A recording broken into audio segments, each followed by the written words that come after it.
రాజేష్ గారు, ఈ ఓటర్ల జాబితాలో అవకతవకల మీద చాలా రోజులుగా గత కొన్ని నెలలుగా దాని మీద గొడవ అవుతూ ఉంది. కేంద్ర ఎన్నికల కమిషన్ ఫిర్యాదు చేసింది తెలుగుదేశం పార్టీ. అట్లా కొంతమంది ఎమ్మెల్యేలు హైకోర్టుకి వెళ్ళారు. దీని మీద కొంతమంది అధికారులను కూడా బాధ్యులను చేసి సస్పెండ్ చేశారు. పోలీసు అధికారులు కూడా ఉన్నారు అందులో. అయితే మొన్న కేంద్ర ఎన్నికల కమిషన్ అధికారులు వచ్చినప్పుడు కూడా ఐఏఎస్ల ఐపీఎస్ల మీటింగ్లో చాలా సీరియస్గా వార్నింగ్ ఇచ్చారు. మీకు ఏమైనా పార్టీల అఫిలియేషన్ ఇంట్రెస్ట్ ఉంటే మీరు వెళ్ళిపోండి, ఉండి కనుక తప్పుడు పనులు చేస్తే మీ మీద యాక్షన్ తీసుకుంటామని చెప్పి అన్నారు. సీరియస్ యాక్షన్ తీసుకుంటామని చెప్పారు. సో వాళ్ళు వెళ్ళిన తర్వాత తిరుపతిలో 2021 by election, Lok Sabha by election జరిగినప్పుడు ఓటర్ల జాబితాలో అవకతవకలు జరిగినాయి అని చెప్పి అక్కడ అప్పట్లో మున్సిపల్ కమిషనర్గా ఉన్నారు, ఇప్పుడు అన్నమయ్య జిల్లా కలెక్టర్గా ఉన్నారు, గిరీష్ అనే ఆయన్ని సస్పెండ్ చేశారు. అట్లాగే ఇంకొంతమంది అధికారులు కూడా పోవచ్చని అంటున్నారు. హరినారాయణ అనే ఐఏఎస్ అధికారి, ఐపీఎస్ అధికారి అప్పలనాయుడు అనే ఆయన, వీళ్ళంతా కూడా అప్పుడు తిరుపతి జిల్లా ఎస్పీగాను తర్వాత చిత్తూరు కలెక్టర్గానే ఏదో ఉన్నట్టున్నారు. ఇప్పుడు రేపు రాబోయే ఈ ఓటర్ల జాబితా ఎన్నికల సందర్భంగా ఇదంతా కూడా అధికారులకు ఒక హెచ్చరికగా మనం భావించవచ్చా, లేకపోతే అదే పనిలో వెళ్ళిపోతారా? ఇప్పుడు ముందు వెళ్ళిన వాళ్ళు, ఆ తప్పులు చేసిన వాళ్ళు వాళ్ళ మీద వేటు పట్టడానికి సిద్ధంగా ఉంది. ఎవరు కూడా ఏం హెల్ప్ చేయడానికి కూడా రెడీగా లేరని పేపర్లో వార్తలు వస్తూ ఉన్నాయి. అది చూసి కూడా ఇంకా వీళ్ళు సరిదిద్దుకునే అవకాశాలు ఏమైనా ఉన్నాయా, లేవా? ఇప్పుడు వాస్తవంగా ఆల్ ఇండియా సర్వీస్ అధికారులు కొన్ని కోట్ల మంది కోరుకుంటే, కొన్ని లక్షల మంది సుదీర్ఘ ప్రయత్నం చేస్తే కొద్ది మందికి మాత్రమే దక్కే అద్భుతమైన అవకాశాలు అవి. Cream of the society. ఇవాళ మొత్తం 140 కోట్ల మందిలో నుంచి సంవత్సరానికి ఒక 1000-1500 మందిని ఎంపిక చేసుకుంటారు వివిధ విభాగాల్లోకి. వారికి వచ్చిన ర్యాంకింగ్ని బట్టి ఐఏఎస్, ఐపీఎస్, ఐఆర్ఎస్, ఐసీఎస్ ఇట్లా వివిధ ఆ ర్యాంకింగ్ని బట్టి వాళ్ళకి పోస్టింగ్స్ ఇస్తూ ఉంటారు ఆల్ ఇండియా సర్వీస్ అధికారులు. వాళ్ళు దాదాపుగా దశాబ్దాల తరబడి ఈ దేశ భవిష్యత్తుని నిర్దేశించగలిగే స్థాయిలో వివిధ హోదాల్లో పనిచేసే అధికారులు వాళ్ళు. ఎగ్జిక్యూటివ్ అథారిటీకి వివిధ హోదాల్లో నేతృత్వం వహించే అధికారులు వాళ్ళు. ఈ అధికారులు వాళ్ళకి దక్కిన ఈ సువర్ణ అవకాశాన్ని ఉపయోగపెట్టుకొని వాళ్ళకి గౌరవం తెచ్చే విధంగా వాళ్ళు పనిచేసిన పక్షంలో జీవితకాలం వాళ్ళు ప్రజల మనసులో చిరస్మరణీయంగా నిలబడిపోతారు. శంకరన్ గారు లాంటి వాళ్ళని ఇప్పటికీ ప్రజలు స్మరించుకుంటూ ఉంటారు. అయితే చాలామంది అధికారులు ఉన్నారు మనకి. ఇక్కడ పివిఆర్కే ప్రసాద్ గారు, ఆయన ఎప్పుడు టీటీడీ ఈఓగా పనిచేసి, క్యాబినెట్ సెక్రటరీగా పనిచేసి, తర్వాత సుబ్బారావు గారు రిజర్వ్ బ్యాంక్ గవర్నర్గా పనిచేశారు. వివిధ హోదాల్లో యునైటెడ్ నేషన్స్లో పనిచేశారు, రిజర్వ్ బ్యాంకులో పనిచేశారు, క్యాబినెట్ సెక్రటరీలుగా పనిచేశారు, ఐపీఎస్ అధికారులు సిబిఐ డైరెక్టర్లుగా పనిచేశారు. ఇంతటి స్థాయి పేరు ప్రఖ్యాతులు తెచ్చుకున్న అధికారులు ఉన్నారు. అదే సందర్భంలో తాత్కాలిక ప్రయోజనాల కోసం, నాయకుల దగ్గర మెహర్బానీ కోసం, అడ్డదారుల్లో సంపాదన కోసం, లేదు మంచి పోస్టింగ్స్ కోసం తప్పుడు విధానాలు ఎంచుకొని బిజినెస్ రూల్స్ని మీరి ఇవాళ వీళ్ళు ఏ పని చేసినా బిజినెస్ రూల్స్కి కట్టుబడి ఉండి పనిచేయాలి. నాయకులు చల్లటి చూపులుంటే చాలు, వాళ్ళ దీవెనలు ఉంటే చాలు, బిజినెస్ రూల్స్ని అతిక్రమించి మనం పనిచేసినా వాళ్ళు కాపాడతారని చెప్పనే ఒక రకమైన షార్ట్ సైటెడ్ ఆలోచనలతోటి అంతటి స్థాయి చదువు, పరిజ్ఞానం, అనుభవం ఉన్న అధికారులు కూడా రాజకీయ నాయకులు వాళ్ళ స్వార్థం కోసం వాళ్ళు తప్పటడుగులు ఏమంటే వీళ్ళకి బుద్ధి జ్ఞానం ఉండాలి కదా. రాజకీయ నాయకులని చక్కదిద్దడం కోసం కదా ఈ వ్యవస్థ ఏర్పాటు చేసింది. ఇవాళ ఈ వ్యవస్థ ఉన్నదే రాజకీయ నాయకులని అంటే వాళ్ళకి బిజినెస్ రూల్స్ని పరిచయం చేసి ప్రభుత్వాన్ని నడపడం కోసం. ఇవాళ మంత్రివర్గంలో బిల్స్ డ్రాఫ్ట్ చేసేది వీళ్ళు. ఈ డ్రాఫ్ట్ చేసిన బిల్లు న్యాయ విభాగం దగ్గర నుంచి అంటే చట్టానికి లోబడి ఉందా లేదా, ఇది రాజ్యాంగానికి లోబడి ఉందా లేదా అని చెప్పని దాని పరిస్థితులు, పరిమితులు అన్నీ చూసుకొని బిల్స్ డ్రాఫ్టింగ్ జరుగుతాయి. అటువంటి దగ్గర వీళ్ళు తప్పులు చేయడం ఏంటి? ఆ తప్పులు కూడా ప్రజాస్వామ్యాన్ని అపహాస్యం చేసే విధంగా, ఎన్నికల వ్యవస్థని హేళన చేసే విధంగా తప్పుల మీద తప్పులు. వాస్తవంగా తిరుపతి ఉప ఎన్నిక అనేది రాష్ట్ర రాజకీయ చరిత్రలోనే కాదు, దేశ రాజకీయ చరిత్రలోనే, దేశ ఎన్నికల చరిత్రలోనే ఒక మాయన మచ్చలాగా మిగిలిపోయింది. ఆ రోజంతా బస్సులు వేసుకొని బయట తమిళనాడు నుంచి వందల బస్సుల్లో వేల మంది దొంగ ఓటర్ ఐడీలతోటి తిరుపతి దర్శనాలకు వస్తున్నారు. మనం చాలా సందర్భాల్లో ప్రస్తావించుకున్నాం. ఇవాళ కౌంటర్ఫీట్ కరెన్సీ తయారవుతుంది అని చెప్పని నరేంద్ర మోడీ గారు నోట్ల రద్దు చేశారు. పాకిస్తాన్ నుంచి టెర్రరిస్టులు నకిలీ కరెన్సీ చలామణి చేస్తున్నారు అని చెప్పని పెద్ద నోట్లు రద్దు చేస్తున్నాడని చెప్పని నిర్ణయం తీసుకున్నారు. తెలుగు అనేవాడు నకిలీ స్టాంపులు తయారు చేశాడు అని చెప్పని ఒక పెద్ద కుంభకోణం దేశాన్ని కుదిపేసింది. అంటే రిజర్వ్ బ్యాంక్ ముద్రిస్తున్న కరెన్సీకి ప్రత్యామ్నాయంగా ప్రైవేటు వ్యక్తులు కరెన్సీ ముద్రిస్తే అది పెద్ద నేరం. అదే సందర్భంలో రెవెన్యూ స్టాంపులకి ప్రత్యామ్నాయంగా నకిలీ స్టాంపులు ముద్రిస్తే అదొక నేరం. ఇవి రెండు నేరాలైనప్పుడు ఎలక్షన్ కమిషను రాజ్యాంగబద్ధ సంస్థ వ్యక్తులకి ఇస్తున్న గుర్తింపు కార్డు, రాజ్యాంగబద్ధ గుర్తింపు కార్డు, అది దాన్ని నకిలీ తయారు చేస్తే అది నేరం ఎందుకు కాదు? దాన్ని అసలు ఎలక్షన్ కమిషన్ ఇన్ని రోజులు ఉపేక్షించడం ఏంటి? 2021లో ఎలక్షన్ జరిగింది. వాళ్ళ తప్పేంటి అనేది అప్పుడే నిర్ధారణ అయింది. ఆ రోజు లైవ్ మీడియాలో మీడియా ముఖంగా వాళ్ళని తప్పుల్ని ఎండగట్టారు.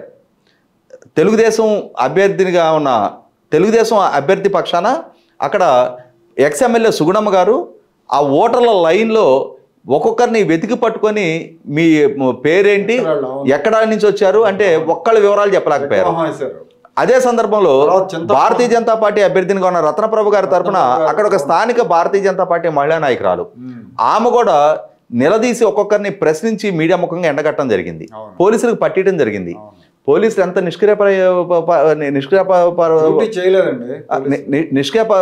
ఎంత ఇన్యాక్టివ్గా ఉన్నారు. అదే సందర్భంలో ఇవాళ 2 సంవత్సరాల తర్వాత అయినా సరే చాలా సందర్భాల్లో మనం ప్రస్తావించుకున్నాం ఇదే, ఎలక్షన్ కమిషన్ మరింత ప్రొయాక్టివ్గా ఉండాలి.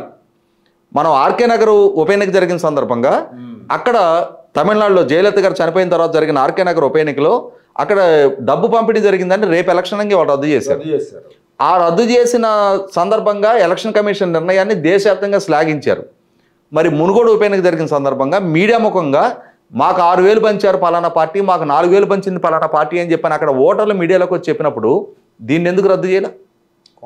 రాష్ట్రానికి ఒక న్యాయం, పార్టీకి ఒక న్యాయం, ఎన్నికకు ఒక న్యాయం, ఇవి ఎలక్షన్ కమిషన్ అవలంబిస్తున్న పర్యవసానం అధికారుల్లో కూడా మాకేం కాదులే అనే ఉదాసీనత పెరిగిపోయింది. ఇవాళ ఈ ఓట్ల చేర్పుల దగ్గర చూస్తున్నాం, ఎన్ని ఫిర్యాదులు చేసినా ప్రతిపక్ష పార్టీల నుంచి అధికారులకు ఫిర్యాదులు అందించిన రెస్పాన్స్ ఇవ్వని పర్యవసానం ఉరవకొండ ఎమ్మెల్యేగా ఉన్న పయ్యావుల కేశవ్ గారు కేంద్ర ఎన్నికల సంఘం దగ్గరికి వెళ్ళడం జరిగింది. ఆధారాలు సహితంగా వాళ్ళకి నివేదించిన తర్వాత కొంత ఇంటెగ్రిటీ కలిగిన అధికారులు వాళ్ళు కూర్చొని ఉంటానా, వాళ్ళు ఆ ఆధారాలు పరిశీలించిన తర్వాత ఇక్కడ తప్పు జరుగుతుందని గుర్తెరిగిన తర్వాత స్టేట్ ఎలక్షన్ కమిషనర్ని మీనా గారిని పిలిపించారు. ఆ పిలిపించిన పర్యవసానం అక్కడ ఆధారాలతోటి అక్కడ ఈఆర్ఓగా ఉన్న భాస్కర్ రెడ్డి జెడ్పీ సిఇఓ ఆయన తప్పులు బయటపడిన తర్వాత ఆయన సస్పెండ్ చేశారు. ఆయనే కాదు, ఆయన కన్నా ముందు పనిచేసిన మహిళా అధికారిని ఇప్పుడు బాపట్ల హ్యూమన్ రిసోర్సెస్ సెంటర్లో పనిచేస్తున్నారు, ఆవిడని కూడా సస్పెండ్ చేశారు. తర్వాత పర్చూర్ నియోజకవర్గంలో ఒక సిఏని 3 ఎస్ఐల్ని సస్పెండ్ చేశారు, బిఎల్ఓల్ని సస్పెండ్ చేశారు. అంటే ఇక్కడ జరుగుతున్నది ఏంటి, ఆ బిఎల్ఓలుగా పనిచేస్తున్న వాళ్ళు చిరుద్యోగులు, మహిళా కానిస్టేబుల్స్ని ఈ స్థాయి నుంచి గ్రూప్ 1 అధికారుల దాకా సస్పెండ్ అయినాకైనా సరే రాష్ట్ర వ్యాప్తంగా బుద్ధి జ్ఞానం ఉందా వీళ్ళకి? ప్రజలు కట్టిన పన్నుల నుంచి వ్యవస్థకు బాధ్యులుగా పనిచేసిన ఉద్యోగులు అధికార పార్టీకి తాబేదారులుగా మారతారా? అధికార పార్టీ నాయకులు ఏ ఆదేశాలు ఇస్తే ఆ ఆదేశాలు పాటిస్తారా? ఇవాళ వాళ్ళ కాళ్ళ దగ్గర మీరు నిలబడ్డారా? మీకున్న అధికారాన్ని ప్రాపర్గా ఎక్సర్సైజ్ చేస్తున్నట్టయితే మిమ్మల్ని ఏం చేయగలుగుతారు ఈ అధికార పార్టీ నాయకులు? ఎందుకు ఇంతగా ప్రలోభపడ్డారు మీరు? ఇవాళ గిరీషా సస్పెండ్ అయ్యాడు, అతని వయసు ఎంత కెరీర్ ఉంది అతనికి? సస్పెన్షన్ కాదండి, సాక్ చేస్తేనే వీళ్ళు మాట్లాడతారు. ఖచ్చితంగా అదే జరగాలి. ఇవాళ రాజ్యాంగబద్ధంగా జరగాల్సిన ఎన్నికను అపహాస్యంగా మార్చి 30,000 ఓటర్ ఐడీలని లాగిన్ ఐడి రాజకీయ పార్టీ నాయకులకి షేర్ చేసి వాళ్ళు డౌన్లోడ్ చేసి దొంగ ఓటర్ ఐడీలు ముద్రించి ఇవాళ మొట్టమొదట అసలు ఈ చర్యకు పాల్పడ్డ రాజకీయ నాయకులు ఎవరో వాళ్ళ మీద కేసులు నమోదు చేయాలి, వాళ్ళని ఎన్నికల్లో పాల్గొనకుండా డిస్క్వాలిఫై చేయాలి. ఇవాళ కరుణాకర్ రెడ్డి కొడుకు అభినయ్ రెడ్డి అని చెప్తున్నారు, అతనికి ఆల్రెడీ వైసీపీ పార్టీ ఇప్పుడు అక్కడ ఇన్ఛార్జ్గా ఇవ్వడం జరిగింది. అతను మున్సిపల్ చైర్మన్గా ఉన్నాడు, మున్సిపల్ మేయర్గానే ఉన్నట్టున్నాడు. ఇటువంటి వాళ్ళని సుదీర్ఘకాలం ఎన్నికల్లో పాల్గొనడానికి కూడా వీలు లేకుండా డిబార్ చేయాలి. అంటే ఇవాళ వీళ్ళ తండ్రులు అధికారంలో ఉన్నారు కాబట్టి, వీళ్ళ పార్టీ రాష్ట్రం అధికారంలో ఉంది కాబట్టి అని చెప్పని వీళ్ళు ఇన్ని తప్పులకు పాల్పడతా ఉంటే ఇవాళ వీళ్ళకి ఒక పదవి నుంచి ఒక పదవికి ప్రమోషను. అదే కరుణాకర్ రెడ్డి గారికి మళ్ళీ ఇప్పుడు టీటీడీ చైర్మన్గా, అంటే వీళ్ళు తప్పితే ఇంకెవరు లేరు. ఇంతగా తప్పులు చేస్తున్న ఈ నాయకుల్ని వాళ్ళకి అండగా నిలబడుతున్న అధికారులు ఇవాళ అది బలిపశువులుగా ఎవరు మారుతున్నారు? ఇవాళ మీరు ఇందాక చెప్పినట్టుగానే అక్కడ చిత్తూరు కలెక్టర్గా ఉన్న హరినారాయణ గారి మీద వేటు పడబోతుంది అంటున్నారు, అక్కడ ఎస్పీగా పనిచేసిన అప్పలనాయుడు గారి మీద వేటు పడబోతుంది అంటున్నారు. పడి తీరాలి. ఎందుకంటే వాళ్ళ దృష్టికి ఈ కంప్లైంట్లు వెళ్ళినప్పుడు స్పందించని పర్యవసానం, ఇది ఏం జరుగుద్దిలే అనే నిర్లిప్తత, ఆ ఉదాసీనత, ఉపేక్షిస్తూ వచ్చిన పర్యవసానం ఇవాళ చర్యలకు బాధ్యులుగా మారుతూ ఉన్నారు. బాధితులు అని చెప్పని వాళ్ళ మీద సానుభూతి చూపించాల్సిన అవసరం కూడా లేదు. ఎందుకంటే వాళ్ళకి ఇచ్చే జీతాలు, వాళ్ళకి కల్పించే సౌకర్యాలు, వాళ్ళు ఉండే నివాసాలు, వాళ్ళ వాహనాలు, వాళ్ళ వందిమాగతులు, వాళ్ళ పరిచారికులు మొత్తం ప్రజలు కట్టిన పన్నుల నుంచి వాళ్ళకి అందుతూ ఉన్నాయి. ఆ అంశాన్ని విస్మరించి అధికార పార్టీ నాయకులు, మంత్రులు, స్థానిక నేతలు వీళ్ళ కనుసన్నల్లో వాళ్ళ చల్లని చూపు ఉంటే చాలు అని చెప్పని విశృంఖలంగా ప్రవర్తించిన పర్యవసానం ఇవాళ బాధితులుగా వీళ్ళు మారుతున్నారు. వీళ్ళకి తెలీదా ఈ జగన్మోహన్ రెడ్డి గారు, ఈ రాజశేఖర రెడ్డి గారి సహవాస దోషం ఎట్లా ఉంటుంది అని చెప్పని? వీళ్ళకంటే ముందు దశాబ్ద కాలం క్రితమే జైలు పాలై ఉన్న అధికారుల నేపథ్యం కళ్ళ ముందు కనపట్టలేదా? లేదు. ఆ రోజు జైలు పాలైన వాళ్ళని ఉద్యోగాలు చేస్తున్నారు. ఇప్పుడు జగన్మోహన్ రెడ్డి గారు కీలక స్థానాల్లో కూర్చోబెట్టారులే.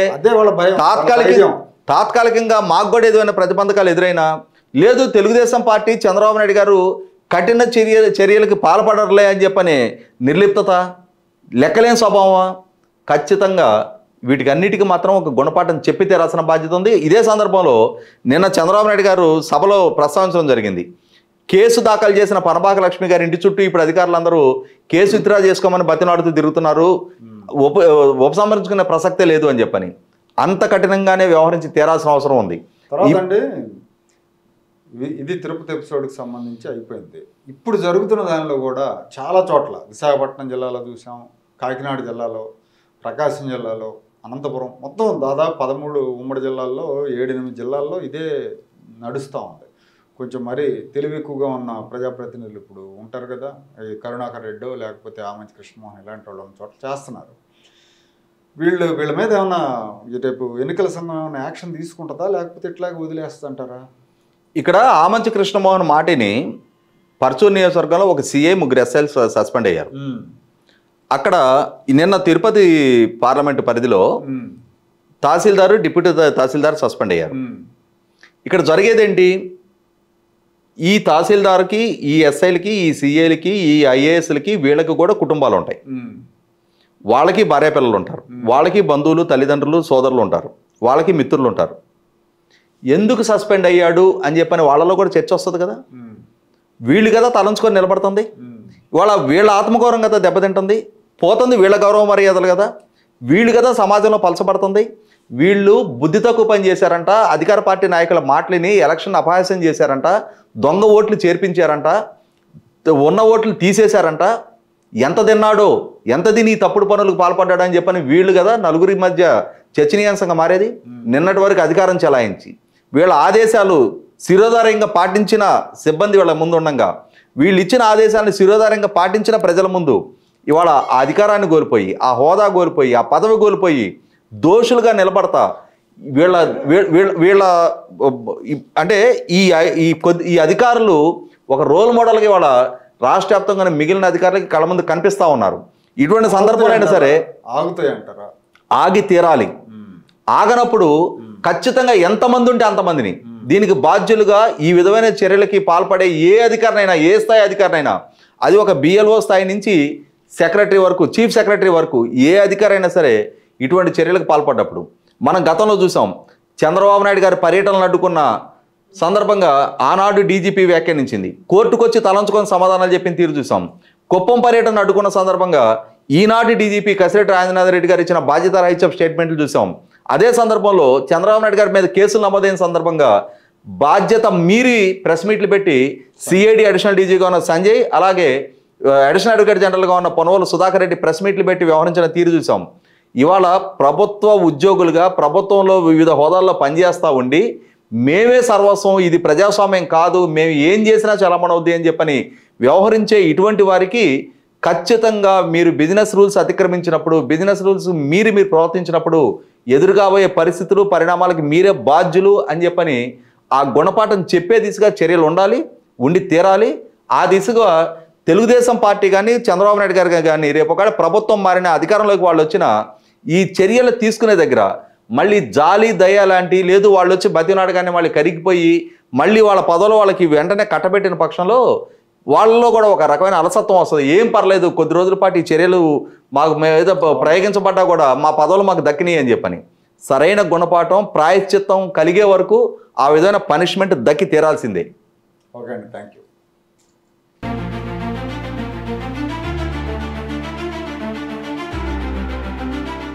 Like, share and subscribe to Rajaniti channel.